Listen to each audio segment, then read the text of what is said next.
muito bem. Está no ar o quadro História da Minha Cidade. Olá, Francisco Artem. Olá, Soninha. E o friozinho? A gente tava falando, tem que ter muita paciência. Tem que ter Acho que flagraram. frio. Abriram. Eu não vi que estava no ar. Falei, tem que ter muita paciência. Mas tudo bem, tem que ter muita paciência para aguentar o frio também. Não né? é fácil. Ai, lari. Manda um abraço aí, o Zé Rosa pediu para te avisar que ele está te ouvindo lá na Fazenda Santa Helena. Que delícia. Zé Rosa precisa aparecer aqui. O Zé Rosa tem muitas histórias para contar. Contador de histórias, né? Mas ele tem umas histórias meio assombradas aí, dá medo. Nas fazendas ainda aparece muita assombração, né, Zé Rosa? Tá sempre aparecendo. Mas as suas histórias são preciosas. A gente precisa gravar aqui para você contar pra gente as tuas histórias, né? Ô, Soninha, tem a Marisa Morgado, ela ouviu lá o programa da Dona Geni. A Dona Geni é aquela cabeleireira que mora ali na rua... Eduardo Balesteiro Bright. Nós fizemos a história da rua, a rua pequenininha que aconteceu de tudo lá, né? Começou com o sepultamento do cachorro amigo que está sepultado lá e daí foi, né? Até o próprio nome, esse Eduardo Balesteiro Bright, ela contou para nós, era um piloto de avião cujo avião caiu justamente na rua, né? E ela estava falando aqui, ela falou também do Mazzaropi, né? Que o Mazzaropi montava... Vivia ali. E a Marisa Morgado respondeu aqui para nós que ela inclusive morou na rua Balesteiro Bright também, quando o Mazzaropi ia ali, instalou ali seu circo, ele ficava andando para a rua mesmo. E ela está dizendo um negócio engraçado aqui. Ela fazia língua de sogra e dava um monte pro Mazzaropi. E ele retribuía com ingressos do circo. Ô, mundo bom, hein? E que o circo era o Circo Romano Internacional. E que esse circo acabou pegando fogo. Nós vamos pesquisar a história do circo, viu, Marisa? E a gente traz depois para os nossos ouvintes, porque é um pouco comum o circo pegar fogo naquela época, inclusive muitas tragédias. Depois a gente pesquisa aí, né? E ela fala aqui da rua, que ela tinha muitas saudades, que foi um dos lugares onde ela foi muito feliz, enfim. Mas a rua tá lá, viu, Marisa? Vai lá visitar a Dona Geni, que é uma pessoa muito gostosa pra gente conversar, pra falar, tem uma risada muito engraçada e tem muitas histórias para contar, né? E vários outros comentários, e a Rádio Piratininga, e a Rede Piratininga, e a Connect TV, CNB TV, é possível em diversas partes do mundo, né? As pessoas acompanharem os internautas, os nossos seguidores, e ouvir aqui pela AM também 970, que também em qualquer lugar do mundo, já que nós temos um aplicativo, inclusive agora com imagens, que pode ser acessado em qualquer lugar do mundo. Por exemplo, olha, o Itamar nos manda um vídeo, sabe onde ele está? Amazonas, no Rio Amazonas. Isso. Eu acho que o Alexandre está aí com o vídeo dele. Vamos ver o alô do Itamar falando com a Piratininga diretamente do Rio Amazonas. Ô, coisa boa, hein? Vamos conferir. Bom dia, pessoal de São João da Boa Vista, Itamar, Amazônia. Vendo esse dia maravilhoso, né? Olha que rio bonito. Natureza é tudo de bom. Um abraço em todo mundo aí, com Deus. Pena que o amigo da 970M não pôde ver, mas o Itamar manda-nos uma imagem muito bonita, né, do Rio Amazonas, onde ele está nesse momento, vendo, ouvindo e participando aqui da programação da nossa Rede Piratininga, no Facebook e no Instagram. Bom, e já que estamos falando de amigos da história, você conhece o seu Matiello e os filhos que trabalham com piscina? Com piscina. Claro. Matiello é um sábio, viu? É uma pessoa muito legal para a gente conversar, tem muitas lições para a gente contar. E você sabia que ele gosta muito de história? Não. Pois é, ele gosta e conhece muita história. Isso é bom. Encontrei com ele, ele deu um depoimento muito legal, fizemos uma rápida entrevista com o Matiello, que todo mundo conhece como construtor de piscina em São João da Boa Vista. Inclusive o filho dele foi meu aluno, quando eu comecei a dar aula lá no antigo colégio seletivo, né? E todo mundo conhece, conversa muito com o Matiello, ele também é bastante conversador, mas que ele conhece bem a história, pouca gente sabe. Vamos conferir aí o seu Matiello das piscinas e das histórias também. Quem não conhece o Matiello da piscina? Tudo bem, Matiello? Tudo bem. Quem... Estamos aí na luta. Todo mundo te conhece, mas pouca gente sabe que você é um apaixonado pela história. Você gosta de história. O que eu mais gosto de fazer é ler. Quem lê sai na frente. Você lê muito? Leio. Tem dia que eu começo a ler às 5 horas da manhã. No meu quarto tenho 300 livros. Eu tenho mais de 300 livros, não é só 300. Eu gosto de ler, leio tudo. Tudo eu leio. Porque quem lê, abre a mente. Independência do Brasil, você tem uma curiosidade. 7 de setembro de 1822, foi dado o grito de independência do Brasil. Caiu num dia de sábado, às 4h30 da tarde. Está no teu livro? Tenho, tudo escrito. Segunda Guerra Mundial, uma curiosidade para nós. A Segunda Grande Guerra Mundial teve envolvido 3 países chamados País do Eixo: Alemanha, Itália e Japão. Adolfo Hitler, Mussolini e Hirohito. E os países aliados, os principais foram Estados Unidos, Rússia, China, França e Inglaterra. Adolfo Hitler nasceu no dia 20 de abril de 1886, numa cidadezinha chamada Braunau, na Áustria. Suicidou-se no dia 30 de abril de 1945, entre as 3 horas e 33 minutos até as 3 horas e 45 minutos, com um tiro de pistola PPK. Tem gente que diz que ele não se matou, que essa versão não é verdadeira. Você acredita que seja lenda, verdadeira? Tudo lenda. As forças a russa e americana estavam disputando quem chegasse primeiro para capturar ele. Onde ele estava, no bunker, o bunker media do nível do chão a profundidade 8 metros e 20 centímetros. Tinha 30 quartos, tinha 30 cômodos.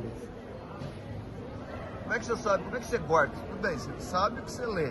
Mas como é que você guarda isso na cabeça? Porque eu vou associando uma coisa na outra, uma coisa na outra, uma coisa na outra.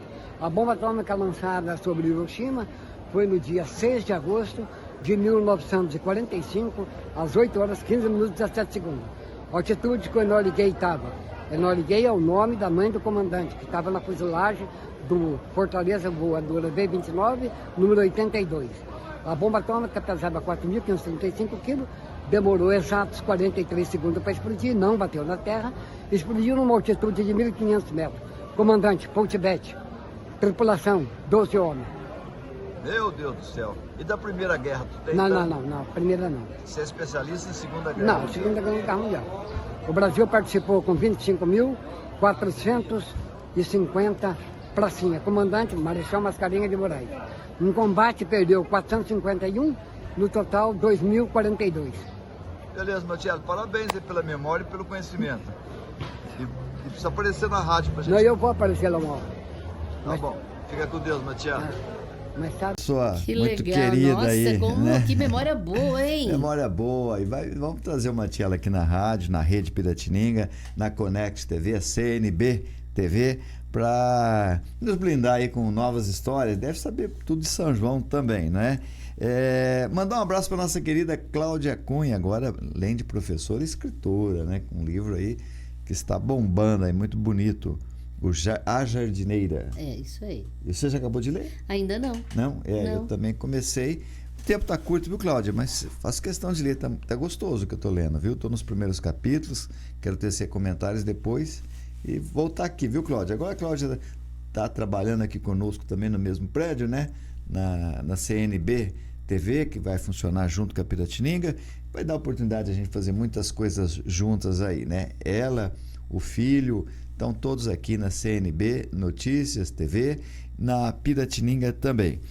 Falando de professora, para outra professora, minha querida amiga Marisa Neder Barbosa. Um abraço, minha querida. Fique com Deus aí. Um abraço em toda a família, né? Terezinha Gonçalves, bom dia para você também, minha querida. O Beto dos Santos, que sempre está conosco, acompanhando, é um super fã da Rede Piratininga. Um abraço, Beto, obrigado sempre pelo seu apoio, pelas suas palavras de incentivo. A Márcia Campos também acompanhando a nossa programação e acompanhando também o Histórias da Minha Cidade. E acompanhando a gente pelo radinho, né? Nas ondas da Piratininga está o Zé Coquinho. Obrigado, Zé Coquinho, pelo seu carinho, sua participação.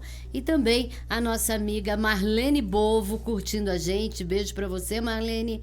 E o nosso amigo Rodrigo Costa também ligadinho com a gente aqui através das ondas do rádio. Muito bem, muito obrigado a todos que nos acompanham aqui. Como é bom a gente falar de história e ter gente que gosta de história também, com né, certeza. Sônia? E tem muita gente que gosta de história. E vamos falar sempre de histórias de toda a nossa região, né? São João, Vargem Grande, Águas da Prata, que um dia foi tudo São João da Boa Vista, né? Claro. E um dia fomos todos Mojimirim, sabia? Não. Não, nós éramos todos Mojimirim, a cidade que tinha mais próximo na época da colônia, Mojimirim. Aí foi dividimos, chegamos a São João da Boa Vista. A última divisão foi com Águas da Prata, né? Dividimos e Águas da Prata se tornou uma cidade, Vargem Grande do Sul um pouco antes, mas éramos todos Mojimirim, depois fomos todos São João da Boa Vista, e agora eu acho que não vai ter mais divisão não, viu, Sônia? Eu lembro do saudoso João Banha, vereador, ele sonhava em dividir a cidade, a parte de cima com a parte de baixo. Eu me lembro disso. Várias vezes ele já tinha até nome para a parte de cima, ele ia sugerir Vasconcelândia, em homenagem ao Henrique Cabral de Vasconcelos, que nós falamos bastante dele aqui no nosso programa, né? E o João tinha uma teoria, ele dizia, olha, dá para manter as duas cidades têm vida própria, têm seus negócios e as indústrias que é a parte de cima. Ele tinha toda uma teoria para explicar a ideia dele de dividir. Então ficaria a parte alta, Vasconcelândia, e a parte baixa, São João da Boa Vista. Continuava aí. Saudoso e querido João Banha, foi um vereador bastante atuante, bastante popular, o povo gostava muito dele. Campeão de votos, sempre muitos votos. Faleceu tão cedo, faleceu no exercício aí do cargo de vereador, deixou muitas lembranças para nós. Aí a Maria está dizendo aqui para nós o seguinte, ó.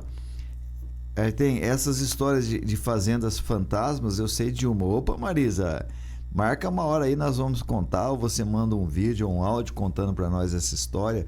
A Marisa deve ter muita história, a família dela, o pai dela também foi vereador aqui em São João da Boa Vista, nos áureos tempos, né, Marisa? E ela foi professora aqui em São João, bastante atuante, participava aguerridamente aí das lutas da classe lá dos professores.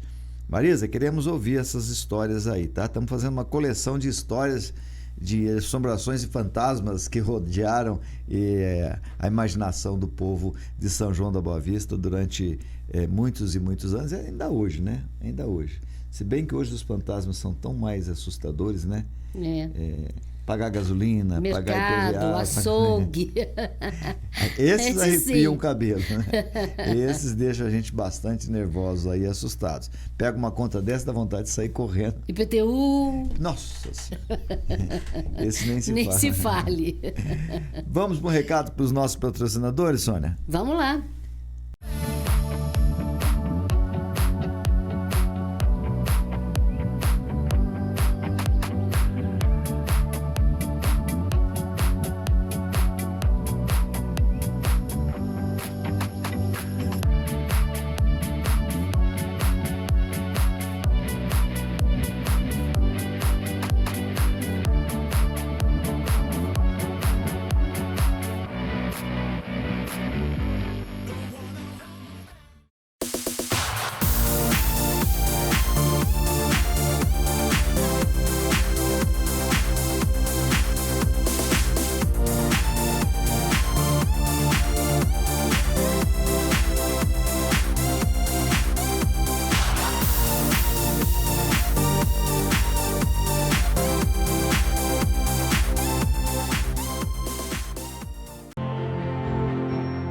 A Fera Alvarez é uma empresa nacional com mais de 52 anos de atuação no mercado de reciclagem de materiais ferrosos, não ferrosos, com foco na coleta, preparação e comercialização de materiais para fins siderúrgicos e de fundições.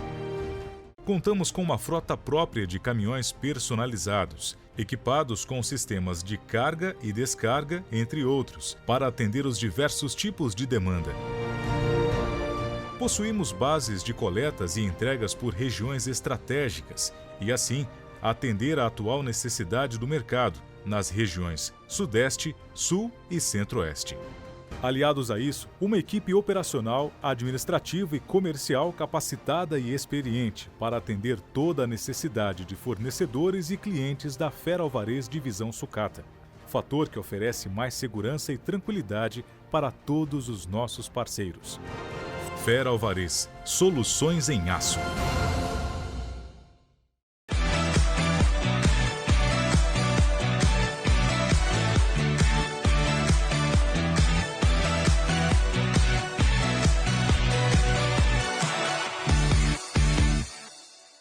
Vamos lá, Soninha. Lembrando que nós estamos aí esperando com muita expectativa o 24 de junho, aniversário da nossa querida São João. 199 anos, hein? Maravilha, hein? Que coisa linda, né? E ao lembrar o aniversário da nossa cidade, nós estamos aqui relembrando os primórdios da nossa querida São João da Boa Vista. Mandar um abraço aqui pro Vinícius Mesquita, para Terezinha Gonçalves. Bom dia a todos vocês aí, meus queridos amigos e amigas, né? O Divanil Gregório também, um bom dia muito frio, tá frio mesmo, hein, Divanil? Que coisa, né? Mas agora começa a subir lentamente. Ontem fez 7 graus, aliás, nós trouxemos aqui, fomos ontem na feira, porque ontem foi de doer, hein? Que é madrugada e ali... ontem foi mesmo. Ali chegou a 7 graus. E ali na feira, o pessoal chega às 3, 4 horas da manhã. Imagina o que eles sofreram. Meu Deus. Então nós vamos lá registrar. Mas tem gente que gosta. Tem gente que gosta. Tem gosto para tudo, né? E agora a maioria que vai lá, gostando ou não, tem que ir, né? Tem que trabalhar, tem que tá trabalhar. Na feira, né? Nós vamos colocar no Rotativa no ar aí. Daqui a pouquinho a gente volta meio-dia com o Rotativa no ar. Pela AM 970 e pela Rede Piratininga, e Rotativa no ar pela CNB TV, Connect TV, às 18 horas, né? A gente vai colocar aí o pessoal da feira, os amigos queridos lá, dando essas notícias, informação. Vamos saber como é que foi o dia mais frio do ano até agora. Difícil, viu? Cada um tem uma receita para a gente enfrentar o frio.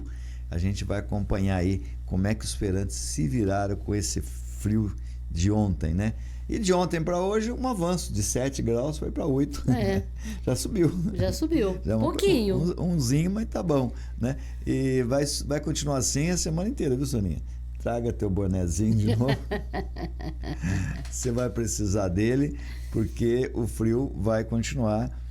O sol e o frio. Depois vem chuva ainda por cima, ainda temos chuva. Aí eu acho que talvez esfrie mais. Mas nós temos lá um instituto que dá, o MED Instituto, que dá as informações para Piratininga, acerta todas, viu, Soninha? Acerta mesmo. Acerta até quantos graus vai fazer, né? Ele tinha previsto 7 graus, previu hoje 8 realmente, graus. Né? Eu vi outros institutos dizendo, não, chega no máximo 9 graus. Não, chegou 7, como o nosso instituto previu, né? E está prevendo que vai ter chuva, está dizendo que no geral não vai ser muito frio o inverno. Para quem não gosta de frio, é uma boa notícia. Sim. Né?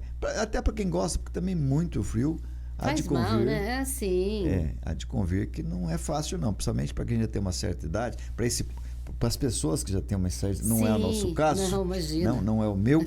Né? Nem o meu. Então, para as pessoas que têm uma certa idade, eu fico com dó deles, coitados. Né? Passar frio aí. Tem o dó dos animais, né? Que esses que ficam na rua, né? Esses não sabem se defender, né? Soninha, minha querida, nós estávamos falando do nosso fundador, Monsenhor João Ramalho, né? Que morava em Mojimirim, tinha uma fazenda aqui em São João da Boa Vista, e que era amigo do imperador Dom Pedro II.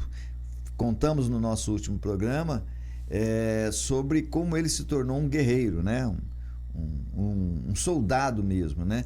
Que ele teve que defender lá o Império, uma revolução lá em Sorocaba. Tobias de Aguiar, que tinha sido o governador aqui de São Paulo, tudo eu estou contando história coloquialmente, não era esse o título que tinha, né? Mas o Tobias de Aguiar era uma pessoa que tinha sido governador, e o pessoal se concentrou lá em Sorocaba para tentar derrubar o ministério de Dom Pedro II. Eles não queriam nem derrubar o Dom Pedro II, eles queriam derrubar os ministros do Dom Pedro, porque ele chamou um monte de portugueses para fazer parte desse ministério dele. É óbvio que os brasileiros não gostaram, havia uma disputa muito grande de brasileiros contra portugueses. E o João Ramalho era um português, né, o fundador de São João, era um português, conforme nós já contamos aqui a história dele. E pegou o império de surpresa, porque eles começaram a se organizar no interior. Como eu disse, o império, a defesa estava montada para o mar, quer dizer, qualquer ataque viria do mar. O pessoal amigo lá do Tobias de Aguiar parou em Sorocaba, iam entrar pelo interior e ia chegar até o Rio de Janeiro, que era a capital do Brasil, pelo interior. O governo não estava preparado para esse tipo de ataque. Então, apressadamente organizaram lá um exército, tiveram que organizar, até dar tempo do Duque de Caxias chegar até o local onde os revoltosos estavam concentrados.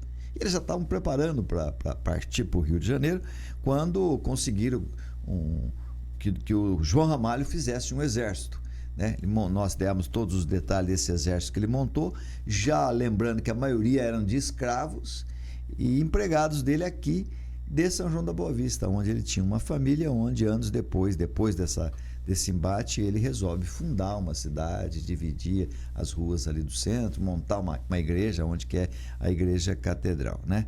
Então, esse foi o começo, né, da nossa história. Ele vai lá para Sorocaba, vai enfrentar o Tobias de Aguiar, a turma do Tobias de Aguiar. Tobias de Aguiar era famoso, era o popstar do Brasil naquela época, dos paulistas. Os paulistas gostavam muito dele, ele era paulista. Tinha sido, aspas, governador de São Paulo.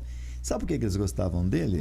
Porque ele tinha, ele que na verdade, a grande paixão da vida dele foi a Marquesa de Santos. E também era da Marquesa de Santos a paixão. Tiveram vários filhos. E ele criava, todo mundo sabe que a Marquesa de Santos foi amante de Dom Pedro I. E teve filhos com Dom Pedro I. E o Tobias de Aguiar assumiu os filhos, criava os filhos. Só que a história deles também é muito engraçada. Tá tudo nesse best-seller, esse livro que você não pode perder, que chama Nos Campos de São João. Tá? E aí conta toda essa história aí, né? Desse arrasa-quarteirões da literatura brasileira. Os dois, no começo, se odiavam, Sônia. O Tobias de Aguiar e a Marquesa de Santos se odiavam. Tanto que ele ganhou uma cadela. Qual o nome que ele deu na cadela? O nome dela. Domitila, para chamar ela de cadela. Tá o ódio, mas o ódio se transformou em paixão. E os dois ficaram perdidamente apaixonados. Ela não queria que ele fosse lá para Sorocaba com os revoltosos. Ela sabia que o risco era grande. E quando ele foi, sabe o que ela fez, Sônia? Ela pegou os filhos, saiu de São Paulo, capital, e veio para Sorocaba. Hoje seria fácil, simples, né? Mas naquela época era a pé, a cavalo, com crianças. A sorte dela era que ela tinha amigos, o povo adorava tanto, que foram dar um pouso para a Marquesa de Santos. E ela foi lá para tirar o Tobias de Aguiar. Falei, sai aí, esse povo é tudo maluco, né? Hoje não tem mais esses malucos que invadem Senado, que invadem os aloprados, não tem mais. Mas naquela época tinha muitos, né? E ficaram lá. Bom, mas era um exército forte que foi crescendo, nomearam a Revel aí contra a vontade do Tobias de Aguiar como o novo governador de São Paulo, contra as ordens do imperador, e aquele povo ia para o Rio de Janeiro. Então, os soldados do João Ramalho têm que segurar, fazer um combate lá em Sorocaba, segurar os revoltosos até dar tempo do Duque de Caxias chegar. Sabe quem estava entre os revoltosos? O Regente Feijó, para vocês terem uma ideia. Regente Feijó foi quem criou o Dom Pedro II quando ele era criança. Ele lembra que o Dom Pedro I foi embora para Portugal, teve que ir, porque senão ia perder o reinado, e não tinha com quem deixar o filhinho de 5 anos. Quem criou esse menino foi o Regente Feijó. Mas nem por isso o Regente Feijó estava apoiando o imperador nessa revolução. Ele foi lá, velhinho já, né? Foi lá se juntar com os revoltosos. Estava lá. E o João Ramalho não perdoou, não. Ficou combatendo lá com seus soldados, com seus homens, seguraram os revoltosos, deu tempo do Duque de Caxias chegar, e aí ele teve que parar em Santos, ele teve que vir a pé, arrumar, recrutar soldados, cavalos, armas, e veio até Sorocaba. Não fosse o João Ramalho, fundador de São João da Boa Vista, não teria dado tempo, né? Então João Ramalho segurou esses soldados, e aí deu tempo do Duque de Caxias chegar, eles tiveram que Fugiam alguns e outros foram presos, né? Só o Feijó foi preso, e é uma história lindíssima o encontro do Feijó com o Caxias. Sabe por quê? Porque o Caxias foi nomeado, começou a carreira dele de soldado na Marinha Brasileira da época, com o Regente Feijó. Foi a primeira nomeação que teve, foi o Regente Feijó. E você sabe que isso valeu alguma coisa pro Feijó? Nada. Nada. O Caxias foi implacável com ele. Eu conto essa história depois. Resta dizer o seguinte: o João Ramalho sai lá vitorioso, todo feliz da vida. Em seguida é nomeado senador em reconhecimento ao que ele fez. Mas quando ele chega em Mojimirim, Sônia, o povo está tudo revoltado contra ele. Porque eles adoravam Tobias de Aguiar, adoravam a Marquesa de Santos, era o casal top do estado de São Paulo naquela época. Fizeram tantas lá para ele, o sobrinho dele era prefeito lá de Mojimirim, né? E o povo, sabe, ele também é aquele político, sabe aqueles políticos que ficam muitos anos na política, e ele estava lá 20, 30, 40 anos mandando em Mojimirim, o povo não aguentava mais, né? Aí tinha um advogado lá, o Shoa, que comanda uma revolução, destitui o sobrinho dele, expulsa o João Ramalho de lá, e expulso de Mojimirim, ele vem para onde? São João. Para a fazenda dele que ele tinha aqui, naquela que seria ainda, não era, São João da Boa Vista. Tudo isso é uma história para a gente contar depois, né? E vamos contando em pílulas essas histórias até o aniversário da nossa querida São João da Boa Vista, que já está começando a se arrumar, a vestir a roupinha para completar 199 anos. Daí para frente é 200 anos. Aí nós vamos fazer a contagem regressiva aí. Aí sim. Aí só festa para quem gosta de história, tá bom? Ficamos por aqui então, Sônia. Um beijo, gente. Até amanhã, se Deus quiser. Um beijo a todos vocês. Fiquem com Deus hoje, amanhã e sempre.